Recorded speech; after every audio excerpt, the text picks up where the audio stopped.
బాబాయ్ గారు నమస్కారం అండి. ఇప్పుడు మనం నంద్యాల చెక్ పోస్ట్ నుంచి ఇటు నందికొట్కూరు రోడ్డు వైపుగా వెళ్దాం రండి. మార్గం మధ్యలో ఒమేగా హాస్పిటల్, తరువాత DMart departmental store, Saint Joseph degree college, ఇంకా అక్కడి నుంచి 1 కిలోమీటర్ దూరంలోనే పుల్లయ్య ఇంజనీరింగ్ కాలేజ్. మరి ఇన్ని ఉన్నాయి కాబట్టి ఈ నందికొట్కూరు రోడ్డు వైపుగా వేగంగా జరిగే ఎంతో డెవలప్మెంట్ చూడొచ్చు బాబాయ్. నంద్యాల చెక్ పోస్ట్ నుంచి ఇప్పుడు మీరు చూసే ప్రాపర్టీ 12 కిలోమీటర్లు ఉంటుంది. ఈ ఆత్మకూర్ ఎక్స్ప్రెస్ హైవే చుట్టూ ప్రాంతంలో భవిష్యత్తులో ఎంతో డెవలప్మెంట్ చూస్తామండి. ఈ హంద్రీనెవా కాల్వ నుంచి ఒక 500 మీటర్లలో హైవే రోడ్డు బిట్టికే ఒక అద్భుతమైన స్థలం అమ్మకానికి వచ్చింది బాబాయ్. ఇదిగో ఇదేనండి స్థలము. రోడ్డుకి 232.84 మీటర్లు, ఇటు నుంచి అటు 137.69 మీటర్లు, మరి అటు నుంచి ఇటు 152.21 మీటర్లు, మొత్తం 3.16 ఎకరాల్లో ఉంది బాబాయ్ స్థలము. ఈ ఆత్మకూరు ఎక్స్ప్రెస్ హైవేకి మెయిన్ రోడ్ బిట్టండి. ఎలాంటి బిజినెస్ అయినా ప్లాన్ చేసుకోవచ్చు బాబాయ్. పెట్రోల్ బంక్స్ కానీ, రెస్టారెంట్లు కానీ, ఎలక్ట్రిసిటీ ఛార్జింగ్ పాయింట్లు కానీ, అవి ఇవానే కాదండి,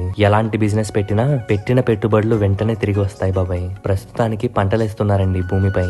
ఇంకొకటండోయ్, భారత్ పెట్రోల్ బంక్ నుంచి మన ప్రాపర్టీ 350 మీటర్లు ఉంటుంది అంతే. ఇంకా అది బాబాయ్ సంగతి. మరి ప్రైస్ విషయానికి వస్తే ఓనర్ గారు ఎకరా 2,70,00,000